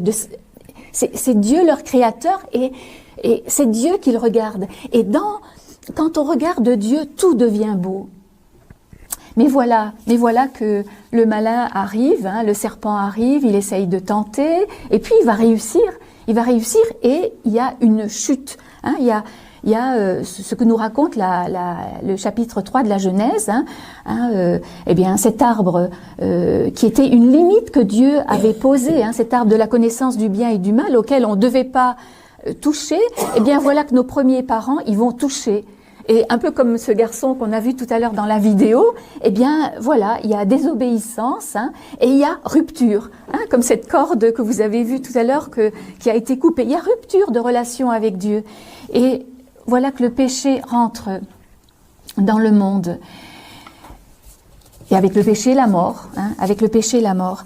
Et donc, si vous voulez, cette désobéissance, ce n'est pas quelque chose que nous avons fait, mais c'est un état duquel nous héritons. Nous naissons tous marqués du péché originel. Alors des fois on me dit, oui mais les enfants sont innocents. Oui, les petits-enfants ils sont innocents, mais ils arrivent dans cette nature humaine, pécheresse, faible, qui a été... le catéchisme de l'Église catholique dit qu'on a perdu notre sainteté, notre justice originelle. On a perdu ce lien avec Dieu. Il y a quelque chose qui a été brisé, il y a quelque chose qui a été rompu. Voilà. Alors il y a seulement la Vierge Marie qui a été préservée du péché originel. Et elle a été préservée par une grâce qui lui vient de la croix de Jésus. Voilà. Et elle a eu ce privilège à cause de la mission que Dieu allait lui confier de porter Jésus qui est à la fois vrai Dieu et vrai homme. Voilà. Et quand j'ai fait de la théologie, j'avais un professeur qui disait il n'y a qu'une Immaculée Conception. Il n'y en a qu'une. Donc, ça veut dire, nous autres, nous sommes des pécheurs. Voilà. Il disait ça de manière assez forte. Il y en a qu'une. Alors, si vous vous prenez pour l'Immaculée Conception, vous avez tort. Voilà. Des fois, j'entends des gens qui disent mais qu'est-ce que j'ai fait de mal? Mais moi, je fais rien de mal. Je fais rien de mal. Je commets quand même pas de péché. J'essaye de faire le bien, c'est vrai. Mais en fait, moi, je vais essayer de vous dire le contraire, parce que je suis en train d'essayer de vous dire que nous sommes pécheurs. Alors, je vais vous poser quelques questions. Je vous pose quelques questions, pas pour vous accuser, jamais. Quand Dieu met le doigt sur quelque chose de nos vies qui ne va pas, quand Dieu met le doigt, qui permet que le doigt soit mis sur quelque chose de notre cœur qui ne va pas, c'est jamais pour nous écraser, jamais. C'est toujours pour nous relever. L'image qui me vient, c'est comme quand vous êtes dans une pièce, vous voyez la poussière. Elle vous écrase pas, la poussière. Vous la voyez pour que vous puissiez l'effacer, pour que vous puissiez enlever la poussière, pour que vous puissiez nettoyer. Eh bien, dans notre cœur, c'est pareil. Dieu ne vient pas nous accuser. Il ne vient pas nous juger. Nous, parfois, nous imaginons que c'est pour nous accuser, c'est pour... comme si Dieu nous voulait du mal. Mais non! Dieu, c'est le Dieu de la vie. Il veut t'apporter vers la vie. Il veut t'entraîner vers le bonheur. Voilà. Alors, moi, je vous pose quelques petites questions, là. Comme ça vous permet de faire un petit examen de conscience, là. Alors, est-ce que ça vous arrive jamais de dire un mensonge? Écoutez, j'essaye de ne pas en dire, mais je vous garantis qu'il m'arrive de ne pas être tout à fait vrai dans ce que je dis. Voilà. Mais si je ne suis pas tout à fait vrai, attendez, je ne suis pas dans la vérité. Est-ce que j'aime mes frères, mes voisins de quartier, mes collègues de travail, les gens avec lesquels je vis, mon mari, mes enfants? Est-ce que je les aime comme Jésus aime? Comme Jésus aime. Est-ce que j'ai jamais dit une parole méchante, mauvaise? Est-ce que vous savez qu'on peut tuer avec la langue? Et c'est grave, On peut salir une réputation. Est-ce qu'il m'arrive jamais de critiquer, de juger, d'aller raconter à d'autres des choses qui ne nous élèvent pas? Est-ce que je ne me mets jamais en colère? Ça m'arrive pas d'être jaloux, d'envier une personne qui gagne plus que moi ou qui réussit plus que moi. C'est pour moi aussi, Est-ce que je prends des temps pour prier? Est-ce que je prie chaque jour? Est-ce qu'il m'arrive pas d'être triste Un jour, quelqu'un m'a dit, mais être triste, c'est pas un péché. Mais attends, si tu n'es pas l'icône de Jésus ressuscité, si tu ne montres pas la joie que tu as d'être chrétien, eh ben quelque part, tu défigures le visage de Jésus. C'est bête, mais c'est ça quand même. Est-ce que je sais remercier? De toute façon, j'ai pas d'autre solution. Ou je râle, ou je remercie. Ou je râle, ou je loue. Regardez dans vos vies. Le matin, quand je me lève, est-ce que je râle ou est-ce que je remercie? Quand je murmure, quand je râle, eh ben, quelque part, je peux pas être dans la joie. Regardez le peuple dans le désert, le peuple qui n'arrête pas de murmurer contre Moïse. Et quand il murmure après Moïse, il murmure aussi contre Dieu. Et quand je murmure soit après les autres, soit après le bon Dieu, ou des fois après moi-même. Donc ça veut dire que j'ai besoin de réconciliation, j'ai besoin du pardon de Dieu. Si je suis mal intérieurement, à cause d'un péché, personne ne peut me délivrer, sauf le pardon de Dieu. Si c'est le péché qui est la cause, eh bien, c'est le péché qu'il faut enlever. Le saint curé d'Ars disait, Dieu a créé l'oiseau, et puis il vole. Il a créé le poisson pour être dans la mer, il est dans la mer. Il a créé les hommes pour aimer Dieu, et l'homme n'aime pas. Comme nous avons besoin du secours et de l'aide de Dieu pour pouvoir aimer Dieu. Saint François d'Assise parcourait les villes, sa ville en criant, les rues de sa ville en criant « L'amour n'est pas aimé, l'amour n'est pas aimé ». Et puis dans l'évangile de Saint Jean, vous avez cette phrase qui me touche beaucoup. Il est venu chez les siens, donc chez nous. Il est venu chez les siens. Et les siens ne l'ont pas reçu. Il n'a pas trouvé de place. Marie et Joseph n'ont pas trouvé de place.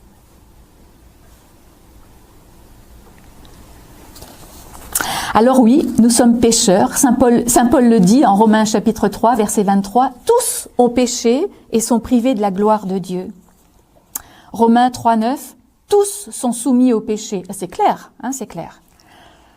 Et puis dans sa première lettre, Saint Jean au chapitre 1er nous dit « Le sang de Jésus, son Fils, nous purifie de tout péché. » Voilà, le sang de Jésus nous purifie. Il est capable de venir nous purifier. Si nous disons nous n'avons pas de péché, nous abusons. La vérité n'est pas en nous.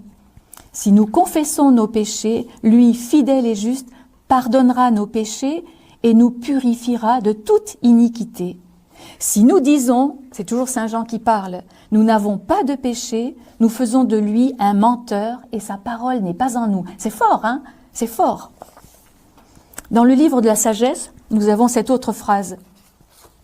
Tu as pitié de tous parce que tu peux tout. Tu fermes les yeux sur les péchés des hommes pour qu'ils se repentent. Moi, je me demande souvent pourquoi Adam ne s'est pas tout de suite humilié devant Dieu après avoir péché. Quand Dieu est venu à sa rencontre, il aurait pu dire « Mon Dieu, pardon, Ève et moi, on n'a pas respecté cette limite, on n'a pas respecté. Qu'est-ce qu'on a été bête, on s'est fait avoir par le Satan. » Non, il n'a pas dit ça. Il n'a pas dit ça. Le voilà qui se cache et il a peur de Dieu. Là, regardez, quand on se cache et qu'on a peur, peut-être il y a le péché qui est pas loin. C'est comme ça que nous, humains, nous réagissons bien souvent. Et vous savez, je reconnais ça bien en moi. Et voilà Adam qui se justifie. Ah ben c'est pas moi, c'est pas moi, c'est sûr, c'est jamais ma faute. C'est la faute de l'autre. C'est la femme que tu m'as. C'est la femme que tu m'as donnée. C'est la femme que tu m'as donnée. Dieu, c'est un peu de ta faute, quoi. C'est toi qui m'as donné, cette femme. Et puis il accuse. Et puis la femme, elle va dire, c'est le serpent. Elle aurait pu dire, mais oui, j'ai pris de ce fruit. Non, c'est le serpent. Alors, au lieu de dire, mais c'est moi, elle se met, elle aussi, à accuser. Quand donc accepterons-nous humblement de dire à Dieu, oui, c'est vrai, je désobéis à tes commandements, pardonne-moi, au lieu de dire, oh ben l'Église, elle n'y comprend rien, hein. De toute façon, tout ce qu'ils disent, on peut pas tout suivre, c'est pas possible. Qu'est-ce que nous allons suivre?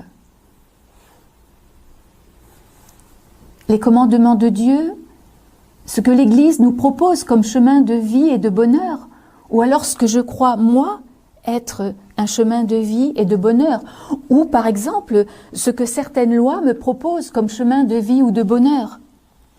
J'ai radicalement besoin d'être sauvée. Je suis perdue. Je suis perdue et Saint Paul le dit, je suis un être de chair, vendu au pouvoir du péché. Vraiment, ce que je fais, je ne le comprends pas, car je ne fais pas ce que je veux, mais je fais ce que je hais. Car je sais que nul bien habite en moi, puisque je ne sais pas faire le bien que je veux, et je commets le mal que je ne veux pas. Or, si je fais ce que je ne veux pas, ce n'est plus moi qui accomplis l'action, c'est le péché qui habite en moi. Cette semaine, dans un texte, il y avait le péché nous rend esclaves. Hein, nous sommes esclaves du péché. Hein, c'est comme si je devenais esclave du péché, c'est vraiment ça. Et Saint Paul continue, je me plais dans la loi de Dieu au point de vue de l'homme intérieur. Je me plais dans cette loi. Mais j'aperçois une autre loi dans mes membres qui lutte contre la loi de ma raison et m'enchaîne à la loi du péché qui est dans mes membres. Malheureux homme que je suis, qui me délivrera de ce corps qui me voue à la mort? C'est vrai que c'est difficile parfois de se reconnaître pécheur. Le Père Jean-Louis, dans le témoignage qu'il a donné, nous disait le contraire pour ces jeunes. Et bravo, bravo. Ils ont eu le courage de reconnaître, de venir humblement.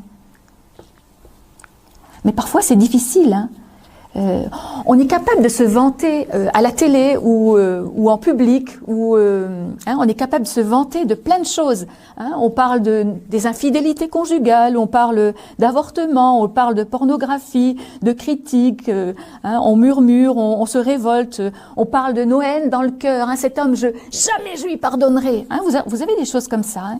Mais allez trouver un prêtre et recevoir le sacrement du pardon. Comme c'est difficile, comme c'est parfois pas facile. C'est vrai qu'il y a quelque chose d'humiliant intérieurement. Voilà, je marche sur mon orgueil, et j'accepte de recevoir de Dieu la grâce du pardon.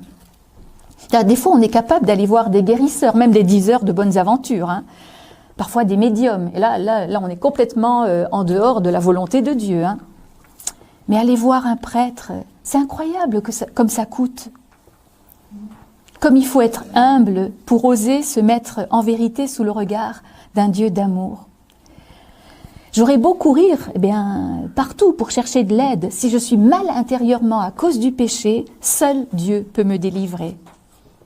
Seul le Christ peut me libérer du poids du péché et du mal qui habite mon cœur. Et ce pouvoir, il a été transmis aux prêtres. En Saint Jean, vous avez Jésus qui dit « Recevez l'Esprit Saint, ceux à qui vous remettrez les péchés, ils leur seront remis. » Le sacrement de réconciliation, c'est un sacrement de guérison et c'est totalement gratuit. Voilà. N'oublions jamais que Jésus, c'est vraiment le médecin des âmes, des cœurs et même des corps. Pensez aux paralytiques qu'on a rapportés à Jésus et où Jésus lui dit pour que vous sachiez que j'ai le pouvoir de pardonner les péchés, je te le dis, prends ton grabat, lève-toi et marche. Et aussitôt l'homme se met debout. Dieu est capable de venir jusque guérir nos corps par le sacrement de réconciliation. C'est un sacrement de guérison. Voilà, nous sommes des pécheurs et nous avons besoin d'être lavés par le sang de Jésus. Alors Dieu face aux pécheurs. Pour cette partie, je suis partie des 3 paraboles de la miséricorde, que je trouve très belles. Alors, Jésus est là et s'approche de lui, des pécheurs et des publicains, pour l'entendre, nous dit Saint Luc au chapitre 15. Et puis il y a là des pharisiens et des scribes qui sont en train de murmurer. Ils murmurent contre Jésus. Cet homme, il fait bon accueil aux pécheurs et il mange avec eux. Vous voyez ce qui se passe dans la tête? Parfois, il faut, parfois il faut penser, voir quelles sont nos pensées. Qu'est-ce qui nous traverse l'esprit? Demander aussi une purification de toutes ces pensées. Et parfois mettre, fermer la porte à des pensées mauvaises qui nous traversent. Il y a là, avec Jésus, 2 catégories de personnes. Vous l'avez entendu. Il y a ceux qui viennent pour l'entendre, et puis il y a ceux qui sont là pour critiquer. Ce matin, vous êtes venus. Vous faites partie de cette assemblée qui est venue, inviter. De quel groupe vous faites partie? Peu importe le groupe duquel vous faites partie. Parce que je vais vous montrer que les 2 ont besoin de miséricorde. Peu importe ce groupe. Que vous soyez de ceux qui sont dans le péché et qui s'approchent de Jésus pour l'entendre, c'est formidable. Et que vous soyez de ceux qui sont en train de critiquer, de juger, eh bien, c'est formidable aussi. Parce que justement, vous avez besoin de Jésus. Alors, il y a là les pécheurs, les publicains, peut-être qui sont pas trop recommandables, d'après notre regard, mais c'est pas le regard de Jésus, parce que lui, il se laisse approcher. Et puis, ces scribes et ces pharisiens qui, eux, peut-être veulent prendre Jésus en défaut. Ces publicains et ces pécheurs, ils se sentent compris, ils se sentent aimés, ils se sentent respectés. Ils ont besoin de ce Jésus, ils ont besoin d'être sauvés, et le fait de l'entendre, eh bien, quelque part, ça les relève déjà. Alors, ils viennent tout près de lui et ils s'approchent. Les scribes et les pharisiens, eux, ils regardent. Ils sont là, ils regardent Regardez comment ils murmurent intérieurement. Dans ce murmure, il y a un regard de jugement. D'abord, ils jugent les publicains et les pécheurs qui sont là. Mais puisqu'ils sont en train de juger, ça veut dire que eux aussi sont pécheurs. Parce que si je juge en pensant que je suis mieux que l'autre, j'ai envie de dire, je suis comme l'autre, je suis dans le même camp. C'est bien commode parfois d'être à côté de quelqu'un qui a péché. Parce que du coup, moi, je me sens juste. Vous comprenez ce que je veux dire? Moi, je peux être aussi pharisien. Mais je suis pas comme eux quand même, je suis mieux qu'eux. Et puis on a vite fait de se justifier, de se complaire en soi-même, de se trouver presque parfait. Comme ça, voilà, on accuse les autres, mais nous, on est bien quand même. Et cette accusation, c'est un peu contre Jésus qu'ils l'apportent, parce que qu'est-ce qu'ils disent? Cet homme, c'est qui cet homme? C'est Jésus, cet homme, et il fait bon accueil aux pécheurs et il mange avec eux.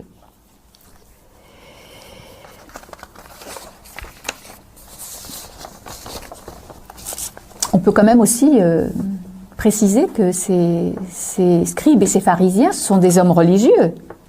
Ils sont pas, ils croient en Dieu. Mais Jésus n'est pas venu pour les bien portants. Il n'est pas venu pour les justes. Il est venu pour les malades et il est venu pour les pécheurs. Si nous ne faisons pas partie de cette catégorie de pécheurs, nous n'avons plus besoin de Jésus. Mais c'est justement parce que nous sommes pécheurs que nous avons besoin de l'amour et de la miséricorde de Jésus. Autrement dit, s'il est venu pour les malades, les pécheurs, il est venu aussi pour ces pharisiens et ces scribes. Eux, ils ne savent peut-être pas qu'ils sont pécheurs. Ils ne se reconnaissent peut-être pas pécheurs. Mais parce qu'ils jugent, parce qu'ils murmurent, leur cœur a besoin d'être purifié. Peut-être qu'ils sont aveugles sur leurs péchés, mais eux aussi, ils ont besoin d'être sauvés. Alors, pour ces gens qui sont autour de Jésus, pour nous, pour moi, Jésus raconte 3 paraboles. Un homme a 100 brebis. Il en perd une. Tiens, moi je me suis dit, attends, 100 brebis, est-ce que tu te rends compte s'il y en a une qui est perdue? Ouais, mais ce berger-là, lui, il s'est rendu compte qu'il y en a une qui est perdue. Peut-être qu'un berger se rendrait pas compte, mais celui-là, il se rend compte. Il se rend compte. Il aime cette brebis. Tu es unique pour Dieu. Et Dieu, si quelque part tu es perdu, il va te rechercher.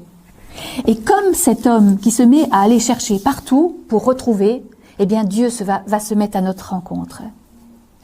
Et là, on découvre quelque chose, dans cette histoire que Jésus raconte, eh bien on découvre quelque chose du cœur du Père. Depuis le moment de la chute de l'homme, Dieu court à la rencontre. Dieu vient à la rencontre de l'homme et il hurle « Adam, où es-tu ? Marie-Marguerite, où es-tu ? Nicole, Janine, Denise, Jean-Louis, mettez votre prénom.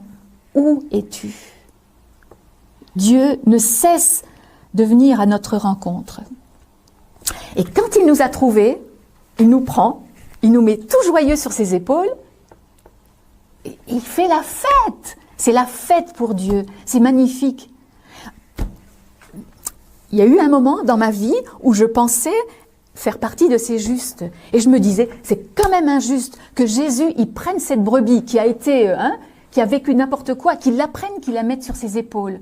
Et ça quelque part, je trouvais ça injuste. Mais oui, parce que je pensais être juste. Je me souviens bien de ce moment-là. Mais le jour où j'ai découvert que moi aussi, j'avais ma place sur les épaules de Jésus, sur le cœur de Jésus, quelle grâce! Quelle grâce! Alors, réjouissez-vous, voilà, parce que, eh bien, cette brebis qui était perdue, eh bien, la voilà, elle est retrouvée. Mais Jésus nous parle de ce berger qui va chercher jusqu'à... Ensuite, il va nous raconter l'histoire de cette femme avec ses 10 drachmes. Prenez un exemple, mettez, vous avez 10 pièces d'or, vous avez 10 pièces d'or, vous en perdez une, ça a de la valeur. Je suis sûre que vous allez retourner toute la maison pour la rechercher. Eh bien, c'est comme ça que le Père du ciel vient nous rechercher. Il y a de la joie auprès des anges de Dieu. Il y a de la joie, nous dit Jésus, pour un seul pécheur qui revient. Il y a de la joie, plus que pour 99 qui n'ont pas besoin de repentir, ou qui pensent qu'ils n'en ont pas besoin. Mais pour un qui revient, quelle joie dans le ciel! Et c'est la joie que l'on donne au cœur de Dieu chaque fois qu'on revient vers lui. Alors, je passe assez rapidement, et puis je vais prendre la parabole de ce père qui a 2 fils. C'est magnifique. Tout à l'heure, on l'a vu tout à l'heure sur la vidéo, mais c'est magnifique. Voilà, Jésus raconte cette histoire. Voilà, un fils qui réclame son héritage, et le père donne. Et puis, ce fils, quelques jours plus tard, il s'en va. Voilà, à moi la liberté. Maintenant, j'ai plus besoin de servir le père. Je fais ce que je veux. C'est ma vie. Voilà. Et quelquefois, on peut être comme ça. À moi la liberté. Maintenant, j'ai de l'argent. Je peux me faire une vie belle. J'ai plus besoin de me mettre au service des autres. Personne n'a plus rien à me dire. Et il va vivre une vie d'inconduite, nous dit la parole de Dieu. Il va profiter de la vie. Et puis, quand il a tout dépensé, parfois il faut en arriver là. Parfois il faut en arriver à ce moment où, comme dit la parole, il y a une famine, quelque chose qui va nous faire sentir le manque, la privation. Parfois il faut une détresse pas possible pour que tout d'un coup, pouf, on se remette, on se rappelle. Et c'est beau parce que quand arrive la famine, eh ben, il a beaucoup de chance, ce jeune, parce qu'il trouve du travail. Il trouve du travail. Il trouve un travail. Le travail, c'est de garder les cochons. Oh, mais quand on sait dans le judaïsme ce que c'est qu'un cochon, c'est l'animal impur par excellence. Alors franchement, il se met à garder les cochons. Bien sûr, il a un travail, il a une chance, mais en même temps, c'est pas très glorieux. Mais alors, sa condition, elle est pire que celle des cochons, parce que les cochons, ils ont de quoi manger. Et lui, eh ben, il a pas, il a plus. Vous voyez un peu, hein, dans quelle situation il s'est mis, dans quelle galère il s'est mis, dans quelle galère parfois nous nous mettons, dans quelle galère le péché quelquefois nous entraîne. Alors, eh ben, il se met à réfléchir. Oh, ça doit pas être facile de se dire, peut-être que je vais retourner vers le Père. Quand même, il a claqué la porte, il est parti.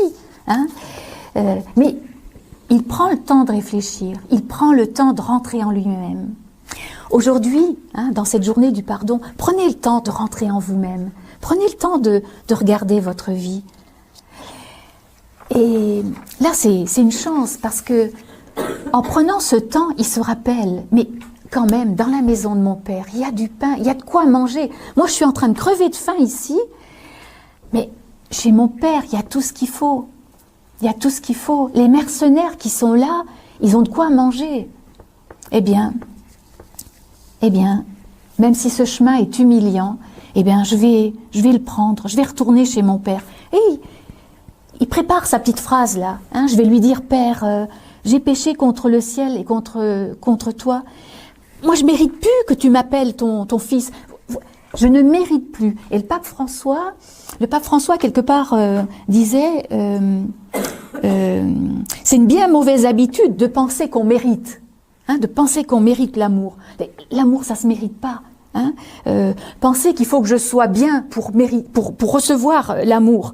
Penser qu'il faut que je sois fort, que je sois attrayant, que je sois beau pour que quelqu'un s'intéresse à moi. Il a dit ça le 14 juin l'an dernier.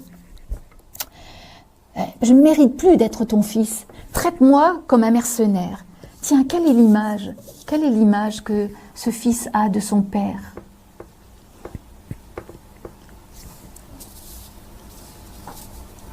Peut-être qu'il a honte. Il a honte de ce qu'il vient de vivre. Là aussi, le pape François nous dit, vous savez, la honte, c'est une vertu chrétienne. Hein, oui. Avoir honte de notre péché. Ce fils ne connaît pas le Père parce qu'il accepte de revenir en mercenaire. Enfin, il croit, c'est ce qu'il croit. Hein, il croit que le Père va revenir et puis eh bien, il va prendre cette place de mercenaire. Il s'est éloigné, il s'est coupé du Père. C'est vrai cet héritage qu'il a reçu n'existe plus. Hein, alors voilà, il prépare ses mots. Hein. Il ne se reconnaît pas le droit d'être fils. Il ne se reconnaît plus d'être fils. Mais voilà qu'il fait demi-tour, qu'il se met en route. Et regardez l'attitude du Père. De loin, quand le Père le voit, il accourt. Il accourt. C'est pas le fils qui court. Moi, je pense qu'il n'est pas en train de courir. Hein. Je pense qu'il n'est pas en train de courir. Après ce qu'il vient de vivre, je pense qu'il n'est pas en train de courir. Mais le Père court, il court pour le serrer, pour le prendre dans ses bras, pour le couvrir de baisers. Voyez le cœur du Père. Le Père est inconsolable tant que le Fils n'est pas de retour. Ça, c'est le cœur de Dieu. Ça, c'est le cœur de Dieu. Hein, et alors, c'est la joie de ce Père d'avoir enfin son Fils.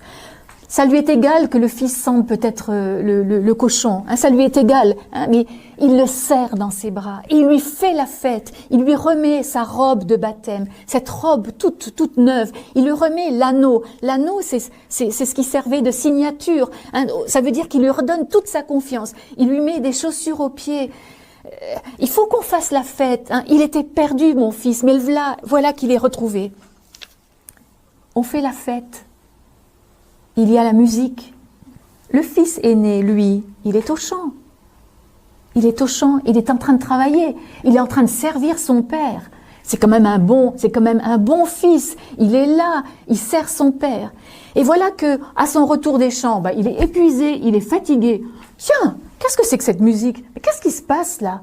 Mais on m'a rien dit là, peut-être qu'il est même un peu vexé parce qu'on lui a pas dit qu'il y avait quelque chose. Il y a de la musique là, c'est quoi? Alors il s'informe, mais c'est quoi? Qu'est-ce qui se passe? Et puis on lui dit, ah ben c'est son frère qui est revenu. Alors là, non, il se met en colère, hein. Il se met en colère, il dit, mais attends, c'est pas possible, mais c'est pas possible. Alors moi, je suis là tout le temps, je travaille, je fais tout ce qu'il faut. Comment est-ce qu'il travaille? Est-ce qu'il est là au service du Père par amour? Ou est-ce qu'il est là par contrainte? Pourquoi est-ce qu'il fait ça? Quelles sont ses intentions profondes quand il fait ça?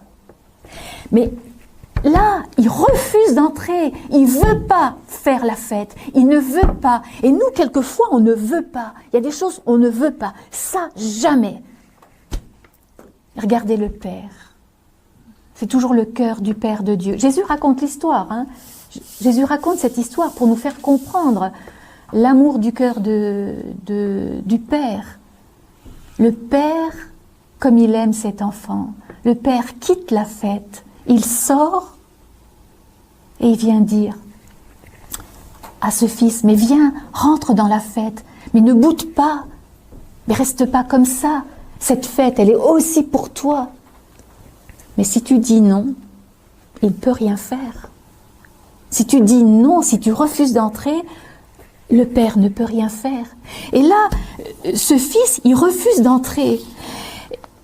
Le pape François nous dit, Dieu ne se lasse jamais de venir à notre rencontre, de venir nous chercher. Il ne se lasse jamais de nous pardonner. Mais c'est nous qui nous lassons de demander pardon. C'est nous qui nous fatiguons de demander pardon. Oui, c'est vrai, ce que ce fils a fait, ce que ce jeune enfant a fait, oui, c'est vrai, il a dilapidé l'héritage. Non, c'est pas bien, c'est vrai. Hein. Mais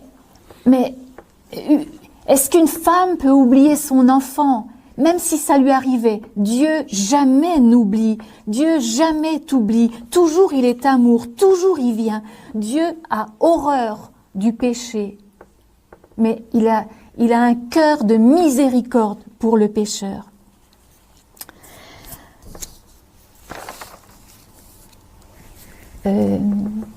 Ce fils aîné,